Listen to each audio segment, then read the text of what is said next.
Good morning everyone, कैसे हैं आप सब। आई होप आप सब अच्छे होंगे। मैनेजमेंट अकाउंटिंग में आज जो टॉपिक हम डिस्कस करने वाले हैं वो इकोनॉमिक ऑर्डर क्वांटिटी का है। बेसिकली देखिए, आप लोग जब भी क्वेश्चन करते हैं स्टार्ट मैनेजमेंट अकाउंटिंग का, कोई भी टॉपिक आप पढ़ते हैं तो तीन चीज़ों की रिक्वायरमेंट होती है आपको। बेसिकली हम इसको कॉस्ट अकाउंटिंग बोलते हैं। तो इसमें हमारे पास क्या है कि देखिए, तीन चीज़ें कौन कौन सी होती है किसी प्रोडक्ट को बनाने के लिए। सबसे पहले होता है मटेरियल, दूसरा लेबर और तीसरा ओवरहेड्स। तो उस पॉइंट ऑफ व्यू से अगर हम देखें तो मेटल कॉस्टिंग हमारे लिए इंपॉर्टेंट बनता है, बट उसमें ज़्यादा टॉपिक नहीं होते हैं डिस्कस करने के। तो एक तो आप लोगों को लास्ट ईयर मैंने लीफो फीफो और वेटेड एवरेज मैंने कराया था, तो वो मैं दोबारा से नहीं बताऊंगा, वो वीडियो ऑलरेडी चैनल पे मैंने डाला हुआ है। इसके बाद दूसरा होता है एबीसी एनालिसिस। एबीसी एनालिसिस का भी क्वेश्चन जो है बहुत ज़्यादा सिंपल होता है, तो उसके भी पूछने के कोई चांसेस नहीं लगते मुझे। एक होता है इकोनॉमिक ऑर्डर क्वांटिटी। तो इकोनॉमिक ऑर्डर क्वांटिटी का अगर मैं क्वेश्चन देखूं तो दो तरह से क्वेश्चन बन सकते हैं। एक मैं यह क्वेश्चन कर रहा हूं और दूसरा क्वेश्चन मैं दो मतलब एक आपके लिए दूंगा, एक मैं करके दिखाऊंगा यहाँ पे। तो इकोनॉमिक ऑर्डर क्वांटिटी का जो है ना फॉर्मूला लिख देता हूँ सबसे पहले मैं। ये क्वेश्चन देखिए क्या होता है, बेसिकली होता है क्या इकोनॉमिक ऑर्डर क्वांटिटी, वो भी फटाफट से बता देता हूँ।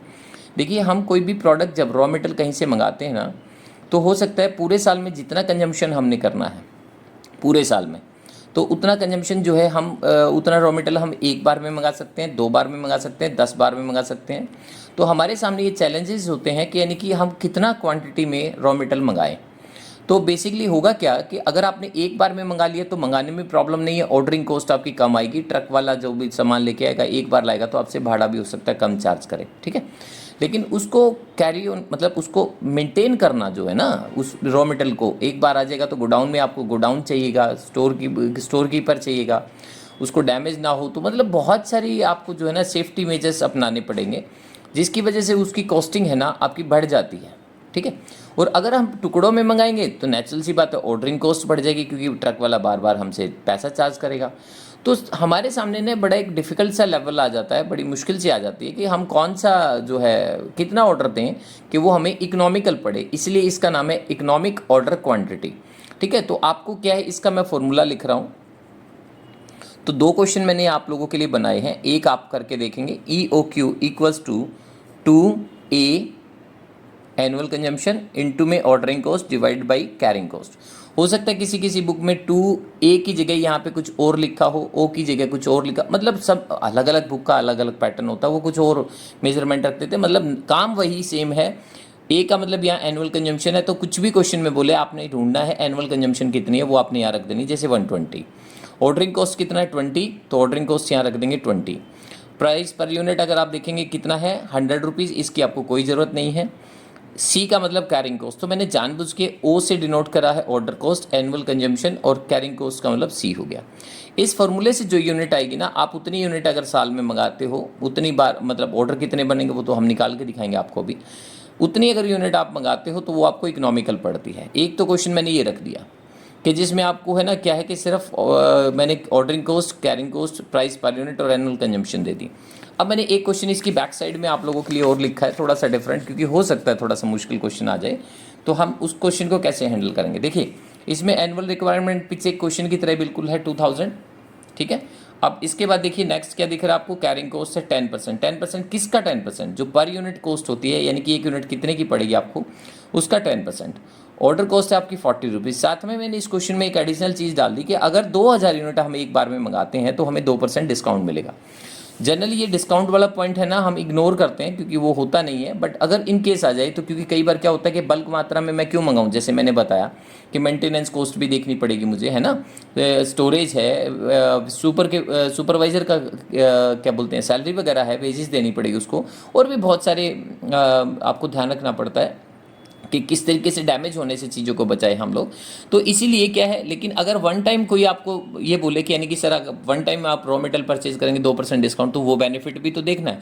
इन चीज़ों को ध्यान में रखते हुए जो है मैं क्वेश्चन कर रहा हूँ, तो फटाफट से आप इस क्वेश्चन को समझ लीजिए। तो सबसे पहले मैं यहाँ आंसर स्टार्ट कर रहा हूँ।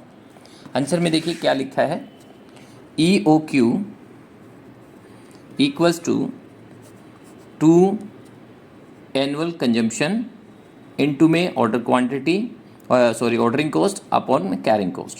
तो यहाँ पे अगर मैं इस क्वेश्चन को ऐसे समझूं, 2 मल्टीप्लाई करूँगा ए, एनुअल कंजम्पशन कितनी अपनी 2000 है इस क्वेश्चन में, ऑर्डरिंग कॉस्ट देखेंगे आप कितनी है, आपकी 40 रुपीज़ है। और कैरिंग कॉस्ट को किस तरीके से निकालेंगे, 10 रुपये पर यूनिट जो है आपकी, यानी कि 1 यूनिट आप मंगाते हैं तो 10 रुपये, उसको उसका 10% आपकी कैरिंग कॉस्ट है, तो कैरिंग कॉस्ट रुपये हो गई 1। अब इनको अगर हम मल्टीप्लाई करके देखें तो 2000 को इससे मल्टीप्लाई करेंगे हम, तो ये हो गया 4 दूनी 8, और ये हो गया 80,000 और 1,60,000। 1,60,000 को अगर हम रूट खोल के देखेंगे तो ये आ गया 400 यूनिट्स। यानी कि अगर आप 400 यूनिट्स एक ऑर्डर में मंगाते हैं तो ये सबसे सस्ता ऑर्डर होगा आपका। अब आपने क्या एक छोटा सा काम और करना है, यहाँ पर आप इस तरीके से करेंगे, एक ऑर्डर तो मंगा लीजिए पूरा का पूरा 2000 का, ठीक है, 2000 यूनिट, ज़्यादा बड़ा ऑर्डर हो गया यहाँ पर। और एक जो हमने कहा इकोनॉमिकल पड़ेगा आपको 400 का ले लो, मतलब जो हमें चाहिए, और एक इससे छोटा ऑर्डर ले लिया करो। कोई ज़रूरी नहीं कि आपको सारे ही करने हो, क्वेश्चन में बोले कि सभी करने हैं, 2000 का भी दिखाओ, 1000 का भी दिखाओ, 500 भी दिखाओ, 400 भी या 200, तब तो करना पड़ेगा। अदरवाइज़ नहीं तो आप क्या करेंगे, यहाँ पे 2000 यूनिट का करके दिखाएंगे। तो सबसे पहले आपको क्या देखना है, टोटल कॉस्ट कितनी पड़ेगी आपको। यहाँ पे टोटल कॉस्ट देखेंगे हम, तो 3 हिस्सों में इसको बांट दो। एक तो जो आपने परचेजिंग कॉस्ट है, परचेज कॉस्ट शॉर्ट में लिख रहा हूँ। अगर आप मान लीजिए 2000 यूनिट मंगाते हैं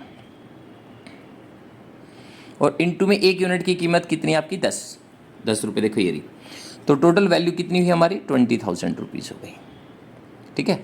इसमें से लेस कर देंगे आप 2% डिस्काउंट, तो 2% डिस्काउंट इसका कितना हुआ, 400 रुपये। तो इसका मतलब हुआ 19,600 रुपये आपकी पड़ेगी कॉस्ट। कौन सी, परचेजिंग कॉस्ट, परचेजिंग कॉस्ट। लेकिन दूसरे केस में अगर मैं देखूं 400 यूनिट या मैं देखूं 200 यूनिट, तो इसकी जो परचेजिंग कॉस्ट है हमारी, इसकी परचेजिंग कॉस्ट कितनी लिखेंगे आप, परचेजिंग कॉस्ट 2000 यूनिट आप खरीदेंगे, चाहे 400 करके खरीदें, है ना, या 500 खरीदें, तो 2000 यूनिट तो आपको परचेज करनी है।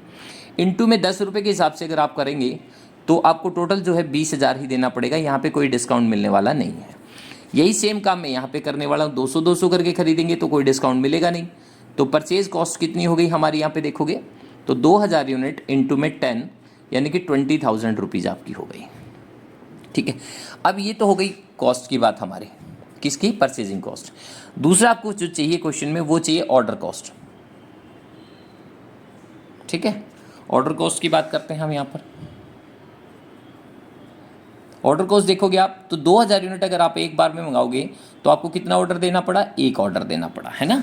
तो एक ऑर्डर दोगे तो इस केस में क्या करेंगे हम, थोड़ा सा वीडियो हो सकता है क्योंकि मैं एक हाथ से वीडियो पकड़ के कर रहा हूँ और एक हाथ से लिख रहा हूँ, साथ में मेरे पास आज वो मेंटेन करने के लिए भी इसको कुछ नहीं है, पेपर को ये बार बार हिल रहा है, तो थोड़ा सा मैनेज कर लेना प्लीज़ आप लोग। एक ऑर्डर कॉस्ट है हमारे, एक ऑर्डर है, और एक ऑर्डर कॉस्ट कितनी हमारी, देखो पर ऑर्डर 40 रुपये, तो 40 रुपीज़ आपका ये लग गया, तो कितना टोटल लगा आपका, 40 रुपये। तीसरा कॉस्ट अगर मैं देखूं तो क्या है, कैरिंग कॉस्ट।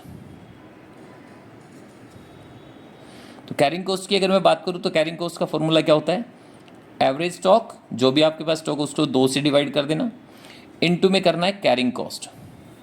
तो एवरेज कॉस्ट कितना, 2000 यूनिट अगर आप एक बार में मंगाते हैं तो आपको कितना मेंटेन करना पड़ेगा, 1000 यूनिट, ठीक है, एवरेज स्टॉक 2 से डिवाइड करने के बाद। और कैरिंग कॉस्ट कितना है क्वेश्चन में, 1 रुपया, तो इसका मतलब हुआ 1000 रुपया आपका कैरिंग कॉस्ट, यानी कि इसको मेंटेन करने की कॉस्ट।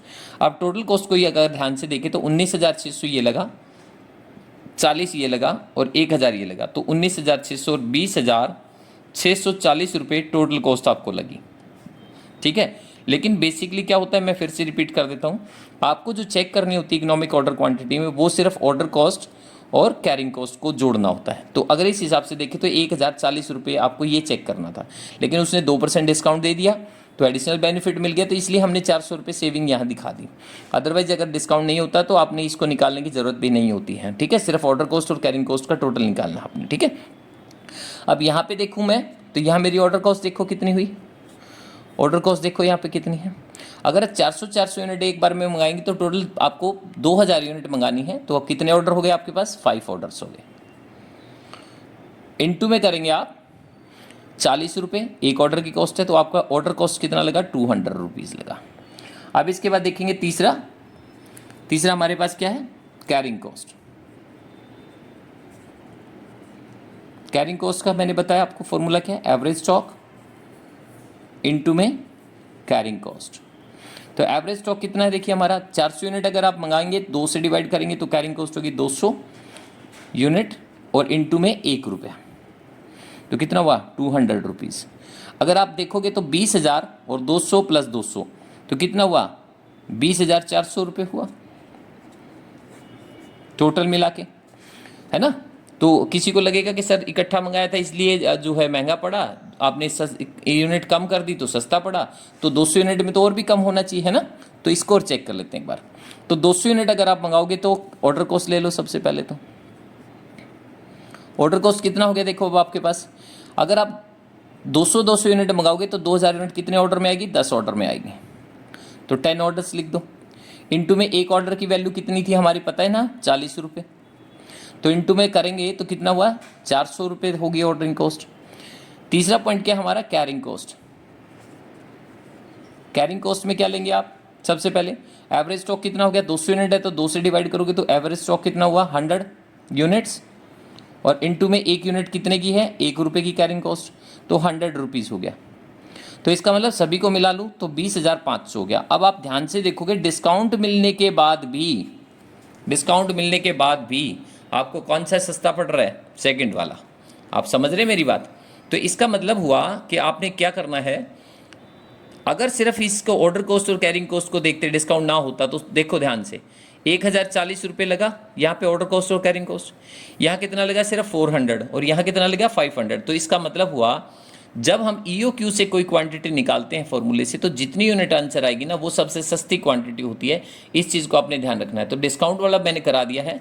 इसके बाद ये जो क्वेश्चन है मैं इसको एक बार फिर से या कर देता हूँ, आप स्क्रीनशॉट लेके इसको निकाल लें और किसी ने आंसर कंफर्म करना हो तो पर्सनल मेरे पास भेजें। यहाँ यूट्यूब पे प्लीज़ रिप्लाई ना करें इसका, ठीक है। यूट्यूब पे कोई भी किसी तरह का आप आंसर ना पूछें, ठीक है। पर्सनल आप मेरे पास भेज सकते हैं, मैं आपको जवाब दे दूँगा, ठीक है। चलिए, thank you so much. I hope कि समझ आ गया होगा। फिर भी कोई डाउट हो तो आप मुझे मैसेज कर सकते हैं। Thank you so much.